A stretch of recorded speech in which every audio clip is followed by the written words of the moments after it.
occasionally I will clue you in or review things that are not easily attainable. And it sometimes maybe can feel like a big FU where I'm like, hey, this movie's really great. You can't see it, but I did and I had fun with it.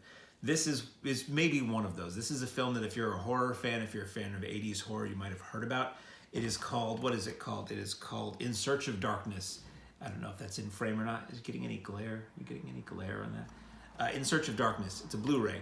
It is a horror documentary. It attempts to be a definitive horror documentary on the genre for the decade of the 1980s. This was a Indiegogo, this was Kickstarter, this was one of those crowd-funded projects online for the longest time. So the way you get a Blu-ray copy of this, it's not available in stores, it's not available online as far as I know. You had to basically kick in to fund this project and you would get a copy. I'm pretty sure that they didn't make this solely for the people who funded this thing, that this will become available streaming and physically and in stores down the road. But a lot of the times when these things happen, there's a bit of a window between when the initial product is sent to funders and when it goes to the general public. That way funders feel more special because they get it for everybody else and they have it exclusively for a little while. And they get their name in the credits, I'm told. So this was something... The camera woman's name is in the credits we watched. This is something I'd heard about and I was very interested in seeing. And it's pretty good. If you're a hardcore, serious fan of these films, you've probably heard a lot of the stories in it before. Basically, it's a lot of talking heads, a lot of clips, and some pretty cool graphics. It goes year by year through the 80s, but as it goes, it branches off into subtopics and subgenres and trends and styles and things like that. So it's not just completely linear, but it highlights all of the biggest films with interviews from directors, writers, producers, actors who are involved with those films, and also more contemporary people who sort of give a more of a distant view of what they experienced with these movies growing up, or what the genres mean as a whole. So you have fans and critics and podcasters and YouTubers and things like that.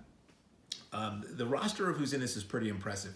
You have John Carpenter, you have Keith David, you have Joe Bob Briggs, you have Andre Gower from Monster Squad, you have various other people. There's a lot of people in this. Michael Gingold, who we know from former Fangoria, editor and writer, and hosts scads of extras on current DVDs and Blu-rays. He's in there.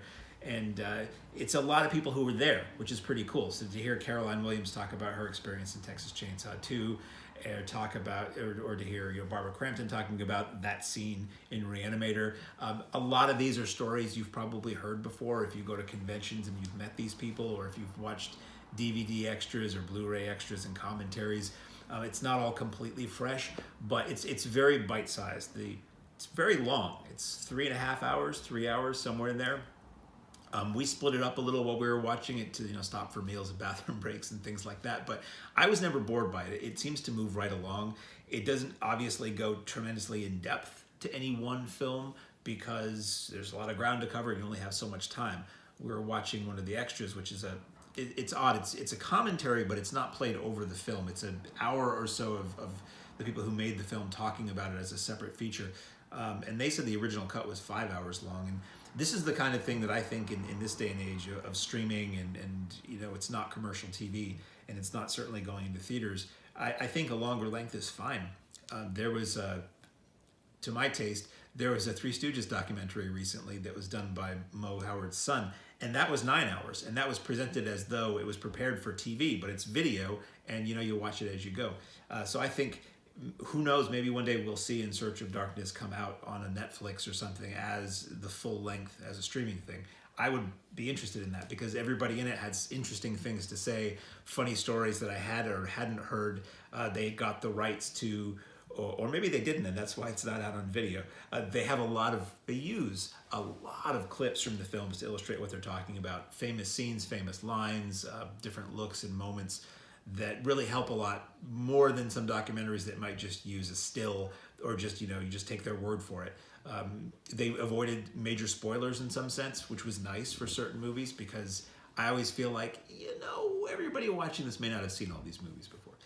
They covered a lot of movies I didn't expect that they would.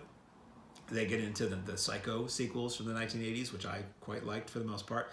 And they get into some more low-budget stuff. It's mostly the big three. It's it's heavy on Halloween and Friday the 13th and Nightmare on Elm Street and some Chainsaw Massacre, but it does go a little farther afield here and there, and you get some of the icons of 80s horror like Tom Atkins talking about the various films they did. You have John Carpenter and they're talking about his 80s films. You have Nick Castle, who worked with John Carpenter and played Michael Myers in the original film. It was fun and interesting. It's sort of like, yes, if you're a hardcore, serious 80s horror fan, you're not going to learn a whole lot from this. If you're a more casual fan, you might. But it's kind of like hanging out with friends. It's hanging out with people you grew up with and talking about old times and getting some stories you didn't get the first time. And it was a really fun way, to me, to spend 3 hours plus last night. So this is what it looks like in Search of Darkness. I hope this isn't just this huge tease because you can't currently find it, but put it on your list. I cannot believe that they went through all the trouble to put this together over the course of years and years to never release it beyond that initial push. So In Search of Darkness, maybe not available now.